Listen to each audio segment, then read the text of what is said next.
Okay.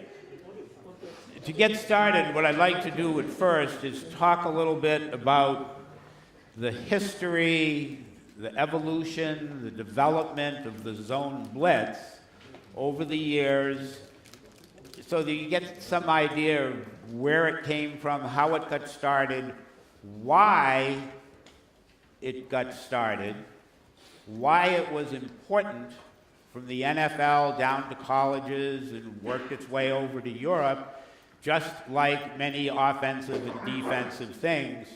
And what I want to go back to some history that I had personally with it. When I was an assistant at Penn State, which was back in the 70s and early 80s, I coached the defensive backs. The defensive coordinator who coached the linebackers was a guy named Jerry Sandusky, and we worked together for 7 years. And of course, Joe Paterno was the head coach. And Joe Paterno, one of the great things about him as a head coach that people don't realize is that he could coach every position. He came up in an era where coaches coached two ways, offense and defense, but he learned every position. So if you had a day where, let's say your defensive line coach was sick or couldn't be there, Joe could step in and do every drill of the defensive lineman, every detail, everything about their stance, their start, everything that they did for any position on the field. And the way things worked back in those days is that he was probably the coordinator of the offense and of the defense, and was involved in all the scheme and the development and the preparation that we did both offensively and defensively. And what took place back in the early 80s, it was about 1981, we had a defensive lineman linebacker kind of guy who was mainly a nose guard, but was a great athlete. He was about 6 feet, 250 pounds, but had been a basketball guard. He could take the ball up and pass it around. He was like this skilled athlete in the body of a nose guard. And we got to thinking in our development in I think the 1980 or 81 season, that maybe we could drop him off the line into pass coverage and bring some linebackers or some people from the outside or inside and create some problems. So we put that scheme in and tried it a few times, and Joe didn't like it at all. He thought it was really weird and different to drop a defensive lineman off. But we snuck it in there, we ran it in a couple of games, and we actually got 2 interceptions. This nose guard, his name was Greg Gattuso, he got 2 interceptions during the season from that drop-off where we were bringing linebackers and dropping the nose into pass coverage. We called that magic, was the name for it. And then after the 82 season, we competed for the national championship. We played Georgia in the Sugar Bowl.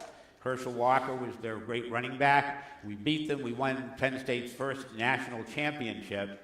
And after that, I left and I went to something called the USFL, which was a spring league with a team called the Philadelphia Stars. And Jim Morris Sr., whose son is now the UCLA head coach, he was the head coach. And that staff had a lot of coaches on it. Most of them ended up in the NFL. 4 defensive coaches on that staff ended up either being defensive coordinators or head coaches in the NFL. A guy named Vince Tobin, who was the Arizona Cardinals head coach after being a defensive coordinator. Dom Capers, who's now the Packers defensive coordinator, maybe might be the name most familiar to you. When I left, he took my place as a defensive backfield coach there. And Vic Fangio, who was the Bears defensive coordinator last year and has been in several places in the NFL. And John Pease, who spent many years with the New Orleans Saints and then the Jacksonville Jaguars. as both a D-line coach and a defensive coordinator. So when I went there, one of the things that I noticed that was a really interesting and different thing was that the hash marks in the pros were so much different than the hash marks in college. At that time in college, hash marks were different than what we have now. Right now, we have a 2/3 ratio. In other words, we've got, I'll use feet, but we've got a 60-40-60 hash mark situation. Back then, it was a 2/3, 1/3. So you had 2/3 wide side of the field and 1/3 boundary in colleges. So what you could do into the boundary was very different than what you could do to the wide side of the field. And dropping, for example, a defensive lineman or an outside linebacker into the boundary to cover a flat, you could do that from the hash mark into the boundary, but you couldn't in college do that to the open field because it was too far to go. In the NFL, there was much more balance. The hash marks were narrower, and you could drop outside linebackers either way. So that got me and some others thinking about, well, maybe we can do more with dropping linemen off and bringing people from the second and third level. So we actually then got into something where we called cover 9, where we were blitzing safeties and dropping inside down people, and still playing zone behind it. We never went to, the whole idea of it was to still play zone. Then after that, I left, went away, but those guys, Dom Capers, Vic Fangio, Vince Tobin, John Pease, took that stuff into the NFL. Dom Capers mostly with the Steelers and Dick LeBeau built on that and developed it and got into some of the zone blitz schemes that we see nowadays.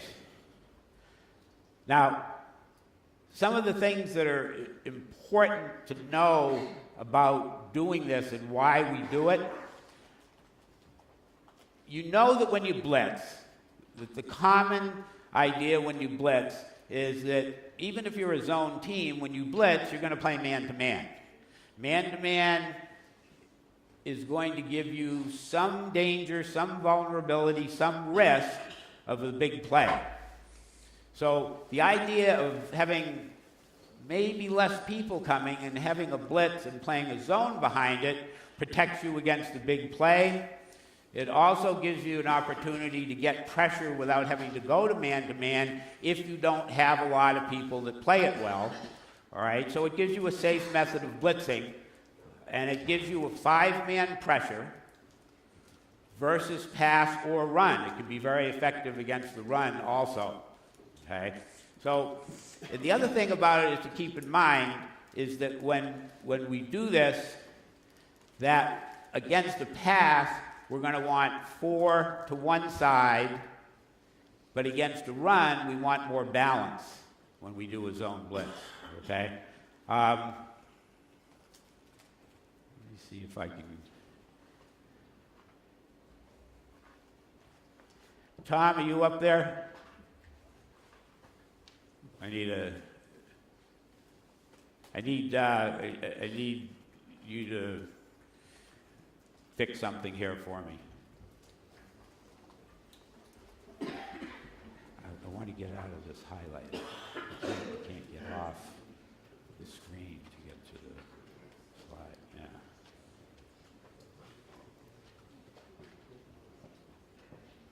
How do you do it?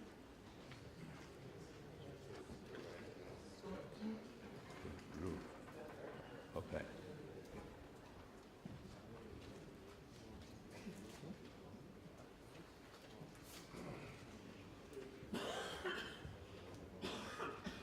Okay, so we talked about no big play. We talked about getting pressure without going to cover 0 or cover 1, safe method of blitzing, 5-man pass pressure versus pass or run, and then the imbalance of 4 to one side versus the balance against the run. Now, coverage. There are basically 2 types of coverage when you zone blitz. One of them I call cover 6. And that's 3 deep and 3 under.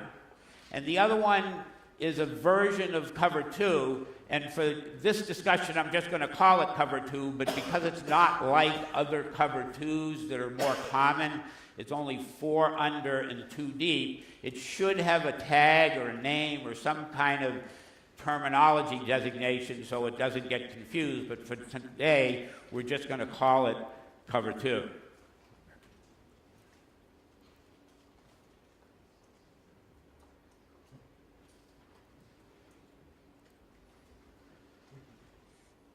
So first what I want to do is I want to go through cover 6 and look at the various ways that you might get to that from your different kinds of fronts and schemes, and look at how the cover 6 is played, and then the cover 2. Okay? First of all, we're looking at cover 6 from a 3 deep shell. And what you have with the 3 inside zones is you should give them a name. All right? These right here should have a name. For the sake of this discussion, I'm going to call the triangles cat and call the circle inside mouse. All right? So you've got to give them a designation because it's not like the curl that you normally have that would be in this area in a pass drop. So here we have a stack 3 front, and we have the K and R in that cat zone, and then one of these 3 linebackers is going to be in this middle zone, and the other 2 are going to be blitzing.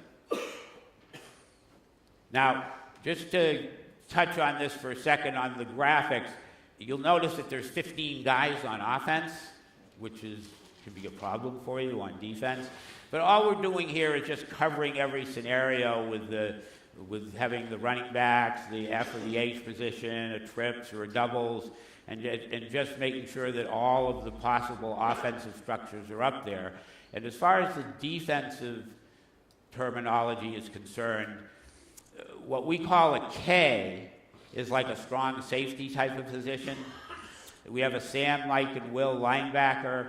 And the difference between the defensive ends and a Z and an E is back when we created our version of the 3-3, which was with the Munich Cowboys in 2007, Kevin Herron was the defensive coordinator, and Kevin and I really developed this defense differently than the 3-3 that's commonly played in the USA. And so Kevin's responsible for a lot of this. And at that time, we wanted to make a distinction, a difference between the defensive ends because we had Robert Zernicka, who was probably the best defensive end in Germany at that time. He led the league in sacks with 13, was a national team player, and we always wanted him to the open field, and we always wanted him in certain situations. So we started calling one of the defensive ends the Z after Zernicka, and the other the E. Now, we have a free safety, and we have a rover safety. The R is a rover safety and is an up-back guy. He could be up here, or he could be back here in a 2-deep shell with the free safety over here. But that's what the position names here mean on defense. Now we're looking at the cover 6 from a 3-deep shell from a 4-2 front. One of these linebackers or a defensive lineman is dropping into the middle, and now we have the K and the R in a cat positions. The R would be dropping back here. Now,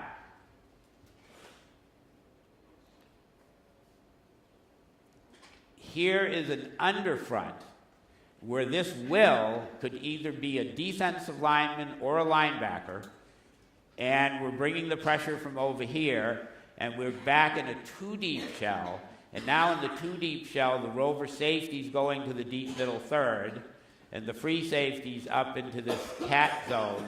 The Mike is coming back to this mouse zone, and the will is dropping here to this cat zone. Now that will may be a linebacker, but if you are a 4-man defensive front and you use an underfront with a 3 technique and a shade, then that will could actually be a defensive end, a defensive lineman. Now, talking a little bit about the actual technique of playing these positions, because it's important that you understand that it's different than what you might normally tell a guy in a curl or a middle position. First thing for this, what we're saying is the mouse zone, all right? If there's 2 by 2 and a balanced formation, we tell that guy to just drop to the middle and look for what's coming in, because he's in a balanced formation. And we're always telling that cat zone dropper, whether he's dropping or coming up to it, that he's in a second alley seam situation where he's got to hang in there and take away number 2 or take away the inside and then break late to anything to the outside. So if we have a hitch or an out or anything that's going to take place out here, then this guy's breaking to it late. If the inside receiver would go to the flat, he's still got to hang in there for a curl or a slant or something coming to the inside before he could break up there. So an obvious weakness of this cover 6 plan is the quick throw right now to the flat. You're going to get a delayed reaction from an inside defender to that. Now, when this stuff was developing 10, 15 years ago and people weren't doing as much spread, tempo, RPO, all the stuff that gets the ball out there right now, it was a lot safer to do this because you were really doing it to blitz passing situations more than anything else.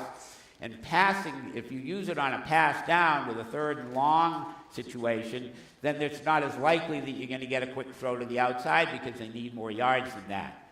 So it was something that was safer to do years ago than it is now with the kinds of offenses that we're seeing.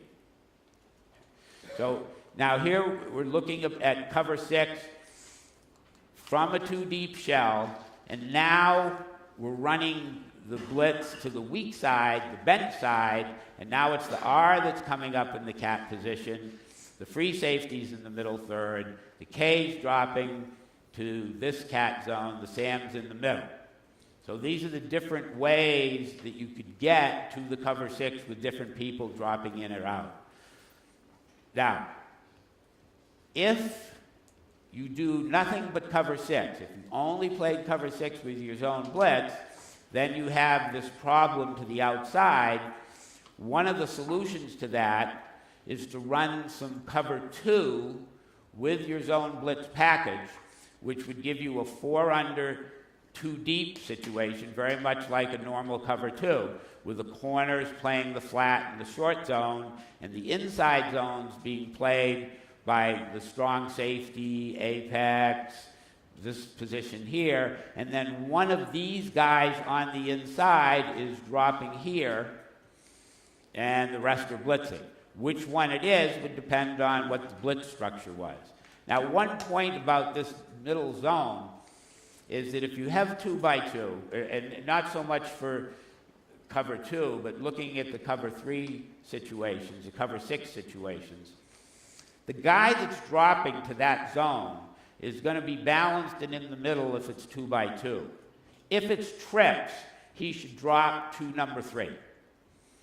And now on the single receiver side of a trips, who's ever that cat position person can aggressively play the number 1 receiver. Now you're dropping further toward 3, still the same 2 rally to 1 over here. But that inside position is balanced if it's 2 by 2 and favors the trips if there's trips. Here, we've got cover 2 as a change-up. And now, to give you a couple of examples of blitzes from that, one of the things to keep in mind is looking at your personnel. Are you a 3-man defensive line or a 4-man defensive line? This guy here, who's likely to be a dropper on some of your zone blitzes, all right, might be a lineman, might be a linebacker.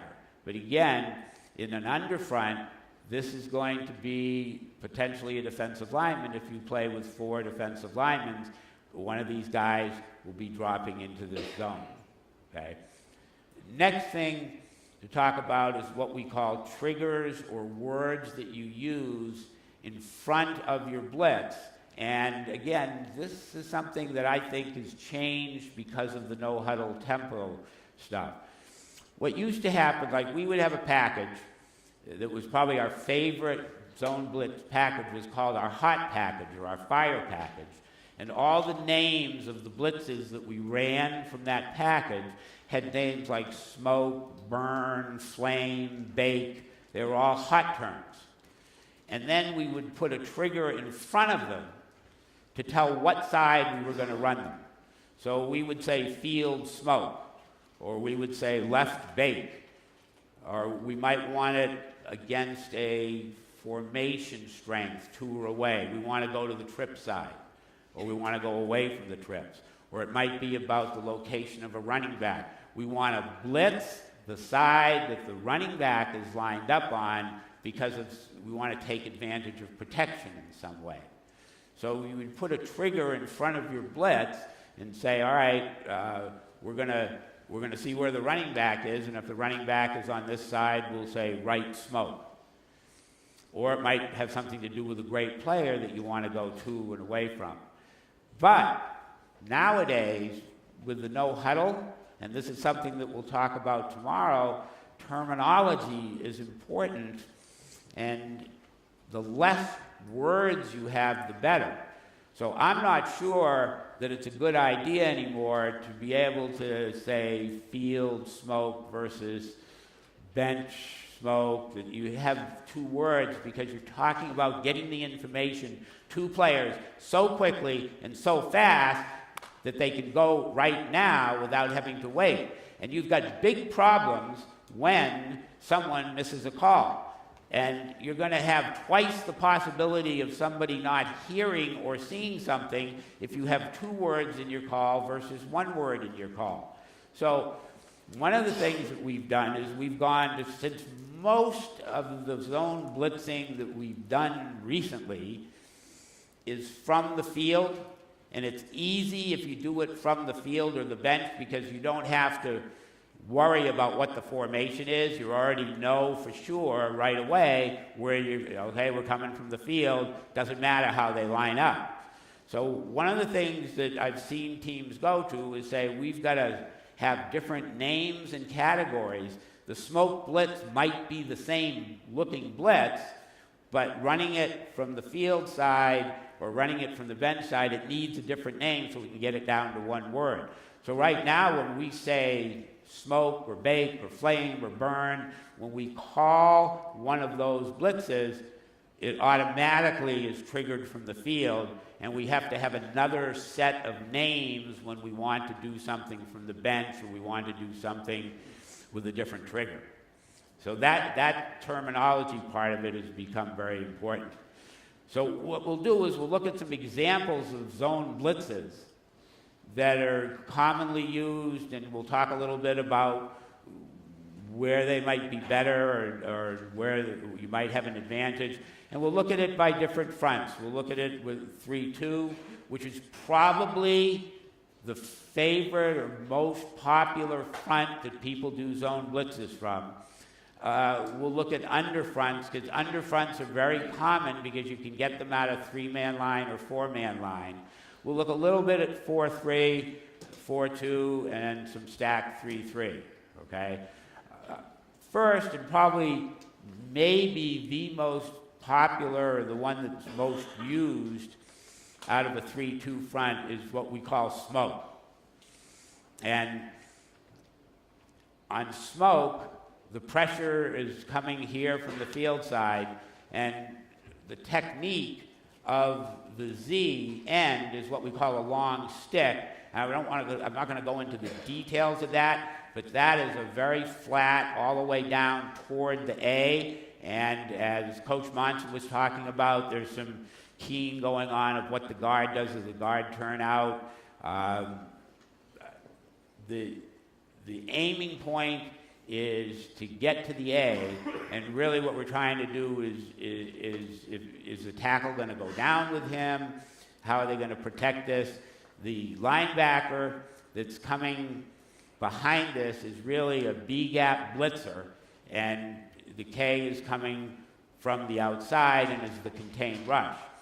Now, one of the things that I see happening that is when it's not done well, particularly if the SAM is late, you don't want the SAM rounding it off, taking an angle like this. You want that thing to be attacked straight up and directly. And then again, the other danger here, I think, on this one is here comes the K flying in from the outside, but he's the contained rush. It's not something that he's used to doing the way a defensive end does.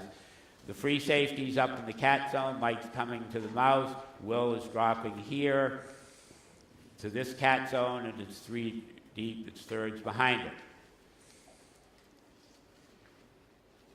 Next we have bait, which is very similar. Everybody's doing the same things, except the 3 blitzers here, slightly different. Sam has got an inside track and is essentially the A-gap player.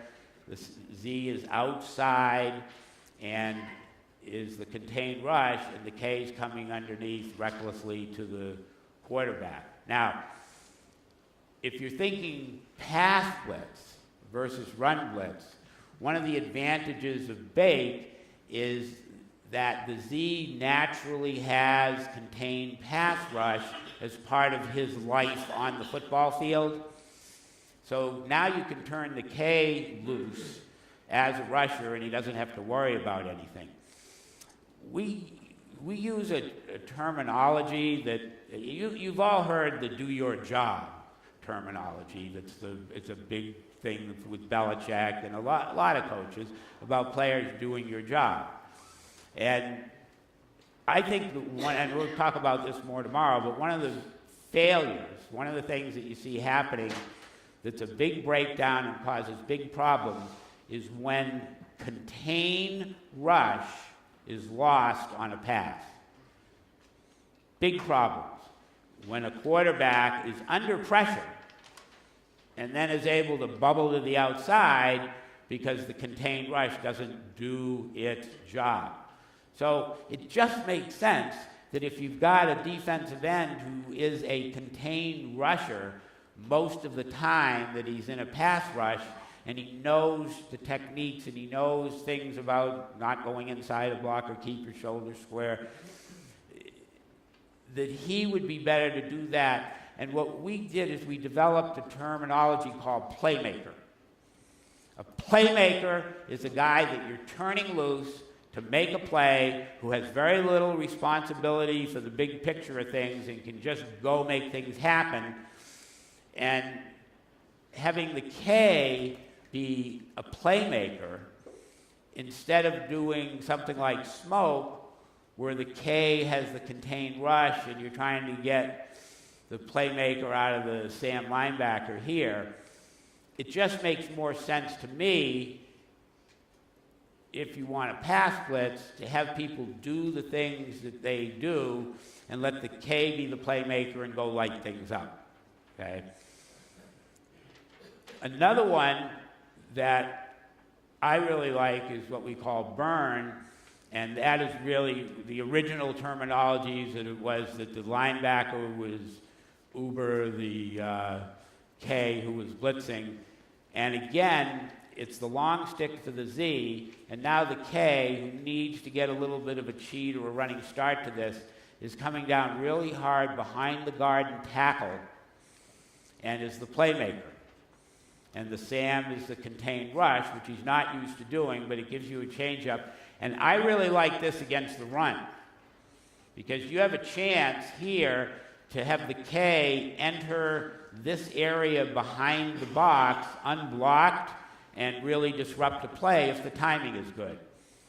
So again, everybody else is the same except these 3 guys when you're in any of these hot blitzes.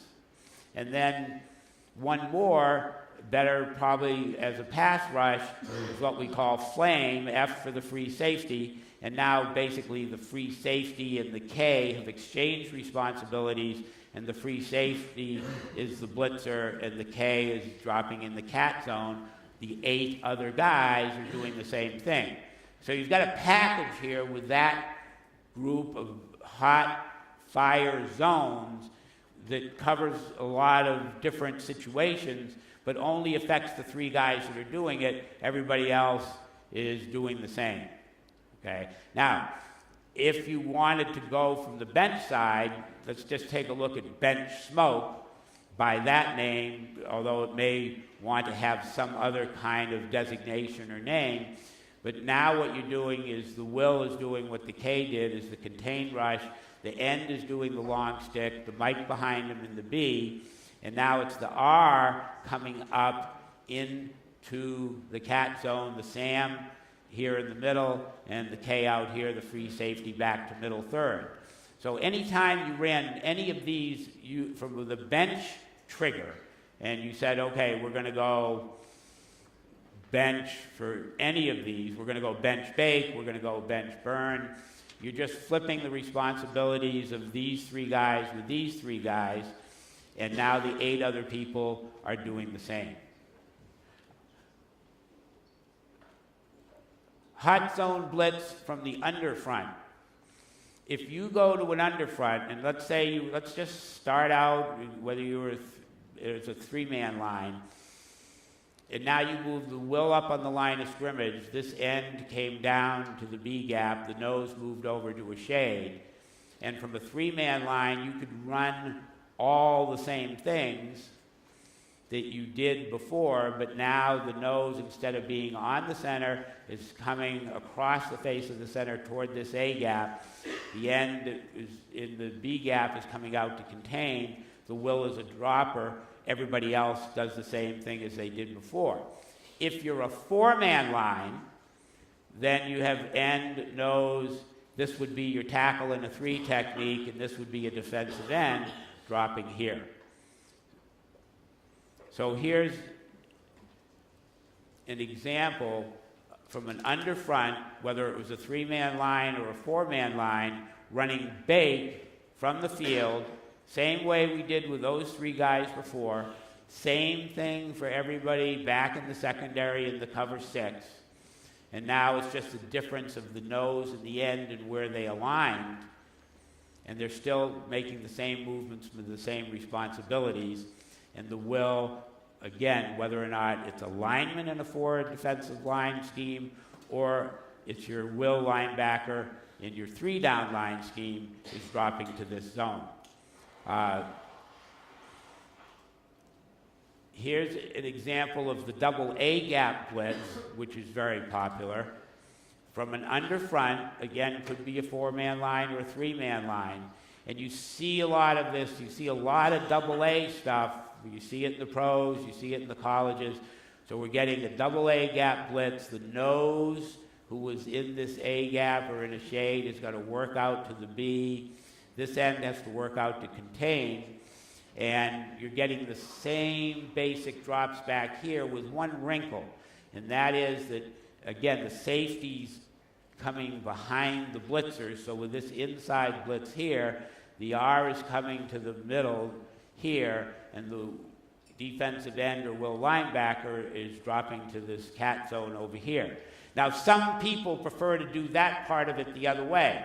I see people that would rather have the R safety be out in the perimeter, because he's more athletic, and then would bring this will linebacker or defensive end back to the middle. The disadvantage of that is that if you had trips over here to the field, then now you're talking about a line of scrimmage player who might be a defensive lineman who's got to make a drop toward trips all the way over here. Good news, bad news is the quarterback's less likely to see him, and you might get a pick from that, but it's a long way to go, and it's somebody that doesn't get to do that very often. So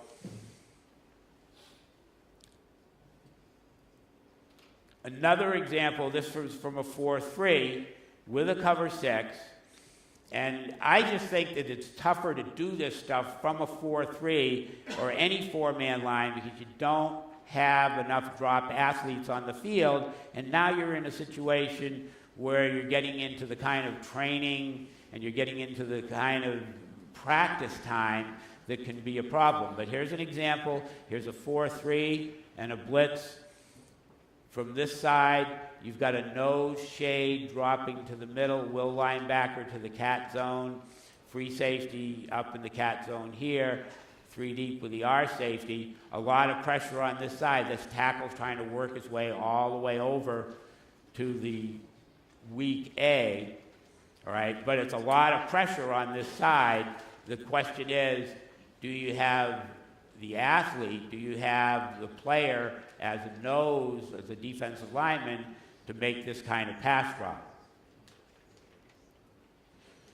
Here's a what we call a Bama blitz, which is, again, a double A gap, all right, from a 4-3 with cover 6, and now you've got the Z dropping here to this mouse zone, and there's some real disadvantages to this. It's something that you could do in the pros because they don't sprint out as much, and they're always in the middle of the field, but you're now talking about this tackle who's a 3 technique working out to contain, and you're dropping these 2 guys off. There's a lot of room for, we got a problem if we don't get what we thought we were going to get. Okay.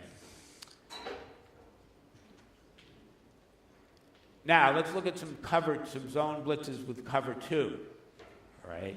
Here, we've got a weak side blitz where we're bringing the mic, and the will's coming underneath to the A, the nose going away, both ends containing, and we're going to a cover 2 with the corners up, the K and the Sam in these inside zones.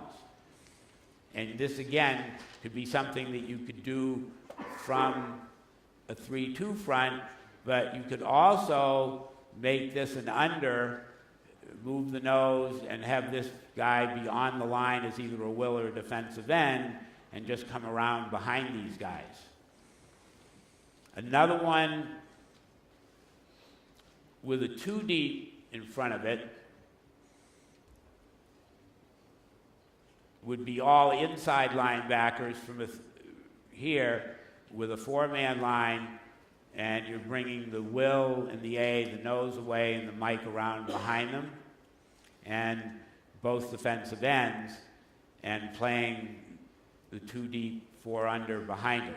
Again, the advantage of having something that you do, if you're going to have a zone blitz package, having something that you do from the cover 2 is that people don't pick on you to pick on the weakness that you have in that flat, okay?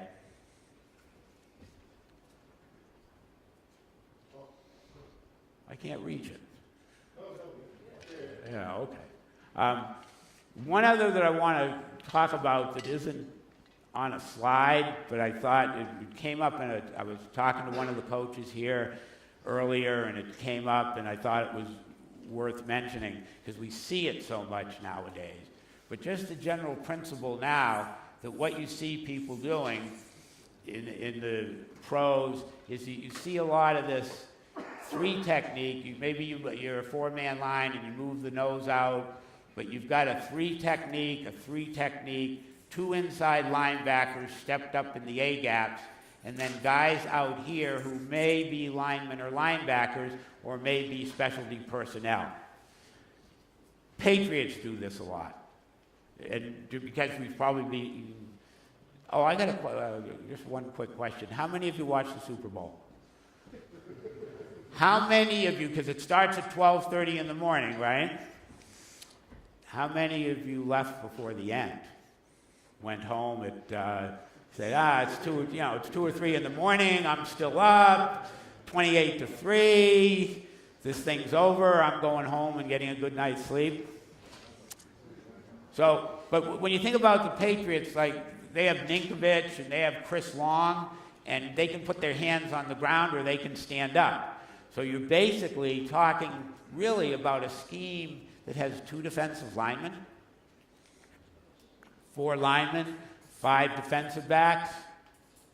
All right? Now, you can still do what we've been talking about with the cover 6, or you could be doing cover 2 and bringing these guys up.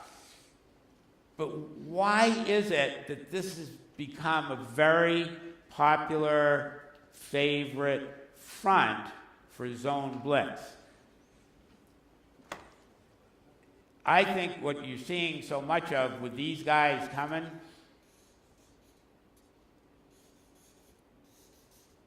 has to do with breaking down the protection.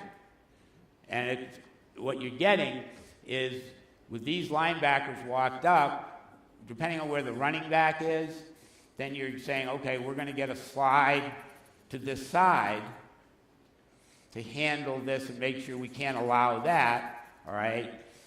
But what that's done is that because this is a lineman, the offense has to make a decision whether they want to stay good on good out here, or do they have to come down here with the tackle and make this a full slide protection?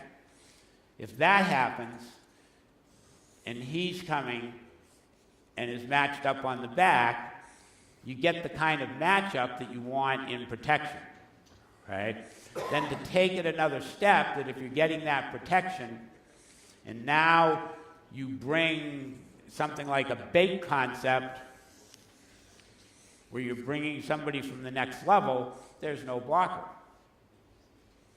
So doing this type of front, and then working these people out and around, you might bring him out and around and bring him back to the middle. But this group of zone blitzes, I think, has become very popular and very effective with people that can make substitutions and bring two linebackers up there like that, and then say, okay, we can fool around with a lot of different pressures here,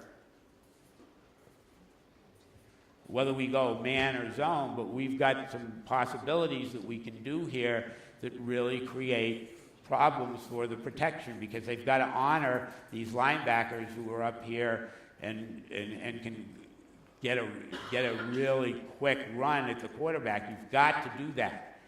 Okay? You have no choice, so you've got to go one side or the other. And I think that if you're getting this, and this guy's coming on the back, and you can say you're now a playmaker, and you've got a two-way go, and he's stepping, and then he's coming out to contain, and you're doing that, you're bringing him to the middle,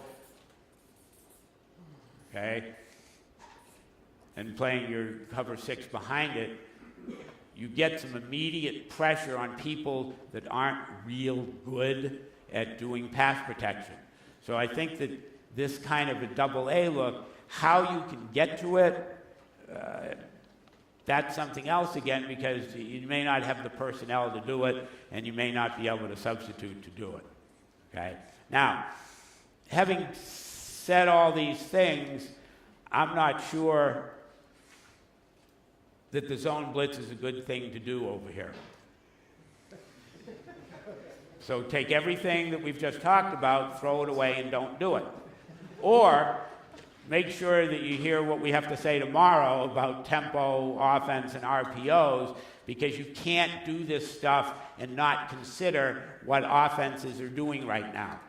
Because offenses have such a good ability now to get the ball out on the perimeter, the bubble screen, and what Coach Nielsen was talking about, the sting screen. And generally, if you talk to offensive coaches against zone blitz, what they say is you throw into it and you run away from it. So quarterbacks are in a shotgun, they see it coming, and they throw the ball out there right now, and you don't have enough people out there to handle the run after catch. So I think there's a lot of dangers to this unless you incorporate it into a bigger picture of what you do. The other thing is this. Years ago, when the zone blitz started, a lot of people played cover 3 as a basic coverage. They knew how to play cover 3. So going to 3 deep, and I'm not talking about the up part of it, the cat and mouse part of it, I'm talking about the deep thirds part of it.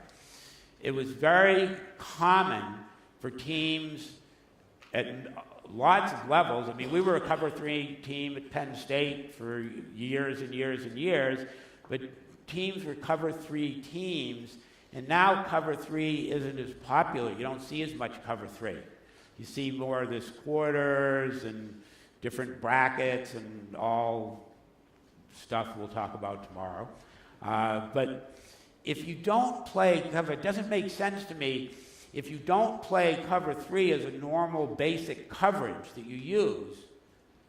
It doesn't make sense to say, okay, I don't want to play man-to-man against a blitz because I don't want to give up a big play, so I'm going to go play cover 3 that I never play. That doesn't make sense. So if you're not a cover 3 team, now if you're some kind of cover 2 quarters, 2 deep shell team, then maybe it makes more sense to do the 4 under 2 zone blitzes because that's something that fits with what you're doing. Okay. Then the other thing that I think makes this difficult here is that you look at teams in college, you look at the pros, and they're doing this stuff, and it looks really good, and people talk about it in clinics, and it's all makes the good pictures. But those guys have a lot of practice time. If you're talking about the pros, it's a full-time job. If you're talking about the colleges, it may also be a full-time job. It's not supposed to be, but they have a lot of time. They have practice time. They have reps on the field. You have 2 practice days a week. Some people say 3, but you don't have 3. You really have 2. And if you have 2, you might have some guys that aren't there for both practices. So you're going to take a defensive lineman who doesn't normally pass drop, where you don't even have enough time to teach him how to be a defensive lineman. And now you're going to fool around and try and make him a linebacker and teach him pass drops with you get, 20 minutes of individual practice time? I just think it's a bad use of your time to get defensive linemen pass dropping. So that's one thing. If you're going to do any kind of zone blitzing, I wouldn't have defensive linemen pass drop because it's not what they do, and they need to be in a situation where they're doing the kinds of things that they do just because of practice reps. Okay? The other thing to understand with the zone blitz is it's basic, and the reason the history is important to it is that it was developed with the idea in mind that the ball was in the middle of the field, and you had a fairly even amount of distance to both sides, so you could get some players dropping to the flat or making pass drops that they could do because they didn't have to go as far than in a college situation that had a 1/3, 2/3 field. So the hash mark situation now that we have, that's a 60-40-60, basically is a 2/3 kind of ratio, that you have to ask yourself, do I want to take, going back to a cover 6 situation, do I want to take a guy who's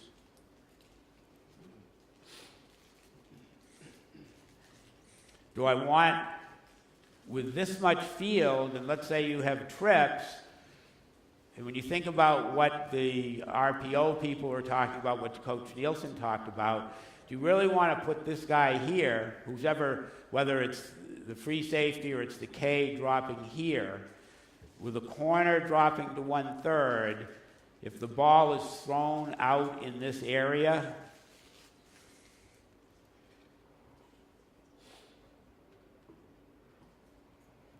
does that kind of match up with a bubble screen or a sting screen out here make sense with all these guys going and applying pressure here? How am I going to defend this if they get the ball out here? I got the free safety, I've got the corner that's should be late recovering, because if he's playing 1/3 and he's doing it correctly, He's got to be careful that they don't like fake the sting screen or the bubble and run people downfield. So there are a lot of things that are dangerous about this that you have to be careful about. And I think I would just say, before you do any of this, you really, really ought to consider whether it's the best thing that you can do defensively or makes sense for your situation. And it may be that you just want to do a couple of things that would, like something like this, where you're thinking run as much as pass, might be a better way to go because of the disruption that you get with the K behind here. Okay? So again, I'm just saying that looks good on paper, sounds like it would be really good, but the way offenses have evolved in the last 10 years, I'm not sure that it's the best thing that you should be doing, given the way people can get the ball to the outside and the amount of practice reps that you have. Okay? That's it. We're gonna continue in the next room. If anybody has any questions, we want to go over anything, we'll get on the board and cover things there. So look forward to seeing you tomorrow. We're going to talk about some of the evil things that these offensive people are doing with the tempo offense and the RPOs. If you are on a staff that has offensive coaches here with you, don't let them come tomorrow. Okay? Make them stay home. I just want to talk to the defensive guys tomorrow and not the bad guys. Okay? Thanks for your time. We'll see you later.